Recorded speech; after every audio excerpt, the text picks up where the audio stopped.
नमस्ते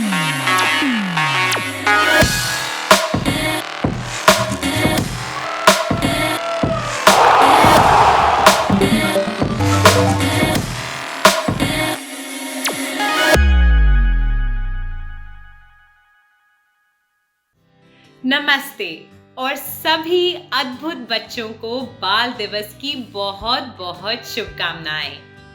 एक नेक विचार हम सबको अद्भुत बनाता है, विचारशील होने का और सहानुभूति दर्शाने का। कोई भी निर्णय लेने से पहले हमेशा अपने कार्यों और उनके परिणामों पर विचार करें। आज के समाचार कैप्सूल के मुख्य आकर्षण हैं पद्मा 2021 अवार्ड्स की घोषणा। प्रधानमंत्री श्री मोदी ने इंटरनेशनल सोलर अलायंस में ग्रीन ग्रिड्स इनिशिएटिव लॉन्च किया। इजराइल के स्टार्टअप ने कार्बन सोखने वाले गुब्बारे तैयार किए। कैमरून के पेड़ों से रहित रेगिस्तान हरे भरे जंगल बने। अमेज़न द्वारा एक सैटेलाइट कॉन्स्टलेशन लॉन्च किया जा रहा है। ऑस्ट्रेलिया का मिशन चांद पर पानी का पता लगाएगा। मैक्स वर्स्टपन ने मेक्सिकन ग्रां प्री जीता। स्लोवेनिया में वर्ल्ड टेबल टेनिस कंटेंडर में टीम इंडिया ने डबल टाइटल्स जीता। और अंत में बेहतरीन F2 सेगमेंट। चलिए शुरुआत करें भारत की कुछ खबरों से। पिछले हफ्ते राष्ट्रपति श्री रामनाथ कोविंद ने 141 पद्म 2020 और 119 पद्म 2021 अवार्ड्स की घोषणा की। पद्म अवार्ड भारत सरकार द्वारा नागरिकों को दिए जाने वाला सबसे बड़ा नागरिक सम्मान है। यह अपने क्षेत्र में लोगों को उनके सार्वजनिक और सामाजिक योगदान के लिए दिया जाता है। ये अवार्ड 3 श्रेणियों में होते हैं: पद्म विभूषण अत्यधिक उत्कृष्ट सेवा के लिए, पद्म भूषण उच्च स्तर की उत्कृष्ट सेवा के लिए और पद्मश्री उत्कृष्ट सेवा के लिए। इस समारोह का आयोजन 1 साल के अंतराल के बाद किया गया। कोविड-19 महामारी के कारण पिछले साल इस समारोह का आयोजन नहीं किया गया था, इसलिए पीवी सिंधु को इस साल पद्म भूषण 2020 से सम्मानित किया गया।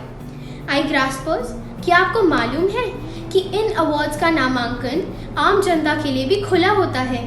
तो अगले साल के इस अवार्ड के लिए आप किसके नाम सुझाव देंगे? हमें कमेंट सेक्शन में ज़रूर बताएं। आई ग्रास्पर्स, पिछले हफ्ते ग्लासगो में आयोजित दुनिया के नेताओं के सम्मेलन में प्रधानमंत्री श्री नरेंद्र मोदी ने ग्रीन ग्रिड्स इनिशिएटिव लॉन्च किया। ग्रीन ग्रिड्स इनिशिएटिव यानी एक सूर्य, एक विश्व, एक ग्रिड। ये भारत, अमेरिका, यूके, फ्रांस और ऑस्ट्रेलिया इन 5 देशों द्वारा संचालित 80 देशों का इंटरनेशनल सोलर अलायंस है। इस गठबंधन का उद्देश्य तकनीक की सहायता से इंटरकनेक्टेड सोलर पावर्ड ग्रिड्स तैयार करना है, ताकि पूरे विश्व में सौर ऊर्जा का ज्यादा से ज्यादा उपयोग किया जा सके। भारत और यूनाइटेड किंगडम द्वारा शुरू किया गया ग्रीन ग्रिड्स इनिशिएटिव संयुक्त राष्ट्र के निरंतर विकास कार्यक्रम से जुड़ा है। इससे न केवल कार्बन एमिशन कम होगा, बल्कि पूरे विश्व में हजारों लोग को ग्रीन जॉब्स भी मिलेंगे। स्वच्छ ऊर्जा के लिए यह अंतर्राष्ट्रीय गठन वास्तविक क्रांतिकारी है, नहीं क्या? आई ग्रास्पर्स, इजराइल की एक स्टार्टअप कंपनी वातावरण से कार्बन एमिशन कम करने का एक नया तरीका सोच रही है। हाई होप लैब्स ने एक ऐसा गुब्बारा तैयार किया है जो ऊंचे एल्टीट्यूड से जहां कार्बन जम जाता है वहां से कार्बन निकाल लेता है। हवा में लगभग 15 किलोमीटर की ऊंचाई पर तापमान 80 डिग्री सेल्सियस के आसपास होता है। इस तापमान में कार्बन जम जाता है। इस कार्बन कैप्चर सिस्टम में एक गुब्बारा होता है जो एक बॉक्स के नीचे जुड़ा होता है। यह जमे हुए कार्बन को लेकर उसे हवा में अलग करता है और वापस जमीन पर ले आता है। ऐसा करने से 2 लक्ष्य प्राप्त होते हैं। इससे एक दिन में 1 टन कार्बन हटाने की लागत कम होकर $100 हो जाती है। और 2 इसमें बहुत कम ऊर्जा की जरूरत होती है। ये तो वास्तव में एक नई पहल है। आप क्या सोचते हैं? अपने कमेंट्स हमें नीचे कमेंट सेक्शन में भेजें। सेंट्रल अफ्रीका में मिनवायो, कैमरून के सूखे और रेतीले स्थान जलवायु परिवर्तन से बुरी तरह प्रभावित थे। वहां कोई पेड़ भी नहीं थे। पड़ोसी देश नाइजीरिया से आने वाले रेफ्यूजीज के कारण यह समस्या और बढ़ गई थी, क्योंकि वे आसपास के पेड़ खाना बनाने के लिए काट लेते थे। लेकिन संयुक्त राष्ट्र के एक रेफ्यूजी एजेंसी और लूथरन वर्ल्ड फाउंडेशन ने 2018 में वहां दोबारा पेड़ लगाने की मुहिम शुरू की और उस रेगिस्तान को हरे भरे जंगल में बदल दिया। उन्होंने 70,000 रेफ्यूजीज और वहां के स्थानीय लोगों को प्रशिक्षण दिया और छोटे छोटे पौधे भी दिए, ताकि उन्हें उस दुखद स्थिति में भी अच्छी तरह रहने का मौका मिल सके। अब तक 100 हेक्टेयर सूखी जमीन पर पेड़ लगा दिए गए हैं और उनमें से 90% पेड़ फल फूल रहे हैं। इनमें फलों, बबूल, काजू के पेड़ हैं। साथ ही और भी कई तरह के पेड़ वहां लगाए गए हैं। पिछले हफ्ते अमेज़न ने लोअर अर्थ ऑर्बिट में 2 एक्सपेरिमेंटल सैटेलाइट्स लॉन्च करने का अनुरोध दर्ज किया है। यह एक्सपेरिमेंट कंपनी के कुइपेर नामक मेगा सैटेलाइट इंटरनेट प्रोजेक्ट का एक हिस्सा है। ये एक्सपेरिमेंटल सैटेलाइट्स अगले साल के अंत में लॉन्च किए जाने की योजना है। टेस्टिंग के बाद कुइपेर द्वारा अगले 10 साल में लोअर अर्थ ऑर्बिट में 3,236 सैटेलाइट्स के सैटेलाइट कॉन्स्टेलेशन लॉन्च किए जाएंगे। ये सैटेलाइट्स उन स्थानों पर जहां कम से कम इंटरनेट एक्सेस है या बिल्कुल नहीं है, वहां भी लो लेटेंसी या कम देरी से इंटरनेट सुविधा उपलब्ध करा सकेंगे। इस प्रोजेक्ट की तुलना स्टेरेक्स स्टारलिंक प्रोजेक्ट से की जा सकती है, जो 12,000 सैटेलाइट्स वाले कॉन्स्टेलेशन लॉन्च करने वाला है। हालांकि इन प्रोजेक्ट से हमारी पृथ्वी पर संचार तकनीक में सुधार आएगा, लेकिन इनसे भविष्य में नए सैटेलाइट्स या स्पेस मिशंस में टकराव का एक बड़ा खतरा है। एस्ट्रोनॉमर्स ने भी इन बड़े कॉन्स्टेलेशंस पर आपत्ति जताते हुए कहा है कि इनसे नाइट स्काई के अध्ययन में बाधा आ सकती है। आप इन बड़े सैटेलाइट कॉन्स्टेलेशंस के बारे में क्या सोचते हैं iGraspers? अपने कमेंट्स हमें नीचे कमेंट सेक्शन में भेजें। ऑस्ट्रेलिया के 2024 में lunar space rover mission launch करने की योजना है, ताकि हमारे नेशनल सैटेलाइट पर पानी का पता लगाया जा सके। इस प्रोजेक्ट की योजना ऑस्ट्रेलिया, कनाडा और सिडनी विश्वविद्यालय द्वारा बनाई जा रही है। यदि यह सफल होती है तो चांद पर जाने वाला यह ऑस्ट्रेलिया का पहला रोवर होगा। रोवर की रोबोटिक आर्म चांद की मिट्टी इकट्ठी करेगी। इसका हाई रेजोल्यूशन कैमरा और हैप्टिक सेंसर मिशन कंट्रोल को चांद की मिट्टी की तस्वीरें और आंकड़े भेजेंगे।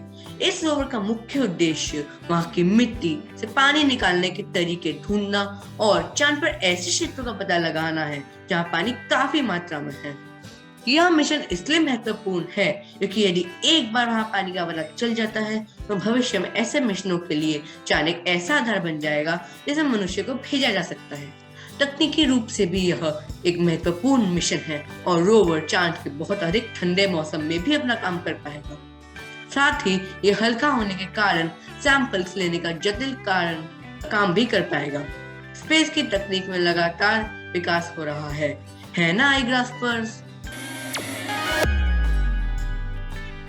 रेड बुल के मैक्स वर्स्टैपेन ने एक बार फिर पिछले हफ्ते अपना मैक्सिकन ग्रैंड प्री सबसे पहले पूरा करके लुई हैमिल्टन को 19 पॉइंट से हरा दिया है। वर्स्टैपेन की टीम के ही सर्जियो पेरेस लुई हैमिल्टन से पीछे रह गए और वे तीसरे स्थान पर रहे। अब केवल 4 रेसें ही बची है। हैमिल्टन को अपने टाइटल के लिए बिना रुके आगे बढ़ना होगा। इस साल की फॉर्मूला 1 चैंपियनशिप बहुत ही थ्रिलिंग रही है, नहीं iGraspers? iGraspers, भारतीय डबल्स की टीम की मानिका बत्रा और अर्चना कामत ने स्लोवेनिया में आयोजित वर्ल्ड टेबल टेनिस कंटेंडर में बढ़िया प्रदर्शन करते हुए डबल्स टाइटल जीत लिया। इन दोनों भारतीय खिलाड़ियों ने केवल 25 मिनट में ही 11-3, 11-8, 12-10 से 3 गेम जीतकर प्यूर्टो रिकन की जोड़ी को हरा दिया। हमारी टीम को बहुत बहुत बधाई। हम उम्मीद करते हैं कि भविष्य में भी वे इसी तरह से जीत हासिल करती रहेगी। राहुल द्रविड़ को भारतीय पुरुषों की क्रिकेट टीम का प्रधान कोच नियुक्त किया गया है। वे रवि शास्त्री के स्थान पर आएंगे और T20 वर्ल्ड कप के बाद बॉयज इन ब्लू का संचालन करेंगे। 17 नवंबर को शुरू होने वाले न्यूजीलैंड टूर ऑफ इंडिया में वह इस पहली सीरीज के प्रधान होंगे। राहुल द्रविड़ को हमारी शुभकामनाएं। हम उम्मीद करते हैं कि वे इस प्रतिभाशाली भारतीय टीम को नई ऊंचाइयों तक पहुंचाएंगे।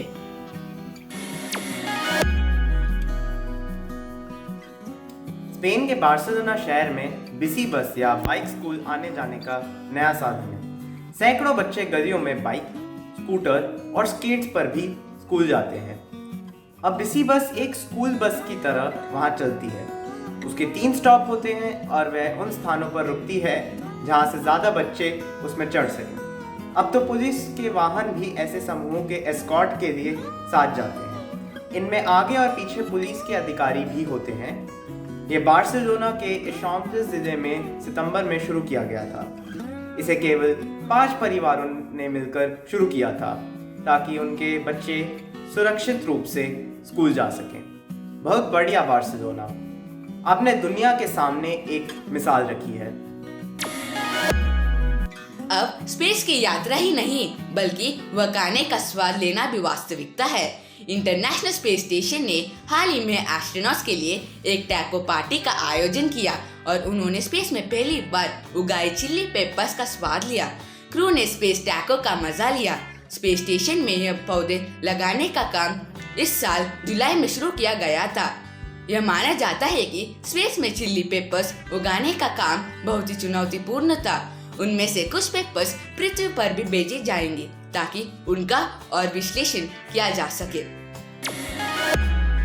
मुंबई के नवी मुंबई नगर निगम के स्कूलों के विद्यार्थी जीरो प्लास्टिक की शुरुआत मुझसे की मुहिम में भाग लेंगे। 2री से 10वीं कक्षा के बच्चे 1 लीटर पानी की बोतल में प्लास्टिक का ऐसा कचरा भरेंगे जो नॉन डिग्रेडेबल है, जैसे रैपर्स और वेफर पैकेट। ऐसी चीजें सबसे ज्यादा इकट्ठी करने वाले स्कूल को पुरस्कृत किया जाएगा। NMMC ने प्लास्टिक पर कड़ा प्रतिबंध लगा दिया है और अपने आसपास भी इस संबंध में जागरूकता फैलानी शुरू कर दी है। हर वार्ड में सबसे ज्यादा ऐसा सामान इकट्ठा करने वाले विद्यार्थी को zero plastic waste ward champion और zero plastic Navi Mumbai champion घोषित किया जाएगा। इस सप्ताह का मुहावरा है घी के दिए जलाना, जिसका मतलब है प्रसन्न होना। श्री राम के अयोध्या लौटने पर अयोध्या वासियों ने घी के दिए जलाए। बूझो तो जाने, मैं मरूं, मैं कटूं, तुम्हें क्यों आंसू आए? बताओ कौन? प्याज। क्या आप अनुमान लगा सकते हैं कि यह कौन है? यह भारतीय स्वतंत्रता कार्यकर्ता, एक धर्मशास्त्री, लेखक और भारतीय राष्ट्रीय कांग्रेस के नेता थे। वह दिल्ली में जामिया मिलिया इस्लामिया विश्वविद्यालय के फाउंडर थे। वे स्वतंत्र भारत के पहले शिक्षा मंत्री थे। क्या आप अनुमान लगा सकते हैं? यह अबुल कलाम गुलाम मुहियुद्दीन अहमद बिन खैरुद्दीन अल हुसैनी आज़ाद या मौलाना आज़ाद है। क्या आप जानते हैं कि भारतीय शिक्षा में उनके योगदान के लिए मौलाना के जन्मदिन को भारत में राष्ट्रीय शिक्षा दिवस के रूप में मनाया जाता है? क्या आपको मालूम है कि ग्रेट स्फिंक्स ऑफ गीजा को मानव इतिहास में सबसे पुरानी प्रसिद्ध मूर्ति माना जाता है? एशिया, इजिप्ट और ग्रीक पौराणिक कथाओं में इसी नाम के एक प्रसिद्ध पौराणिक चरित्र से इंस्पायर होकर यह विश्व की सबसे बड़ी एक विशालकाय मूर्ति है, जिसका शरीर तो शेर का है और सिर मनुष्य का है, जो शायद ग्रेट फैरो खाफ्रे है। Quiz time. 1817 में गीजा के महान स्फिंक्स को उसके कंधों तक रेत में लगभग दबे होने के बाद खोजने का प्रयास किसने किया था? अपने उत्तर contactus@igrass.com पर लिख भेजिए। पिछले सप्ताह के प्रश्न का उत्तर। भारत में फ्लोटिंग पोस्ट ऑफिस श्रीनगर की डल झील में स्थित है। भावी युवाओं के लिए भारत के प्रमुख समाचार कैप्सूल iGrass द्वारा आयोजित साप्ताहिक क्विज में सफलतापूर्वक भाग लेने पर इंद्रप्रस्थ ग्लोबल स्कूल नोएडा की रोशी सिंह को हार्दिक अभिनंदन। यह हमें आज के समाचार सत्र के अंत में ले आता है। मनुष्य के रूप में हम एक सहज प्रवृत्ति से पीड़ित होते हैं कि हम निष्कर्ष पर पहुंच जाते हैं, लोगों को बहुत जल्दी जज कर लेते हैं और बिना किसी विचार के उन्हें असफल घोषित कर देते हैं।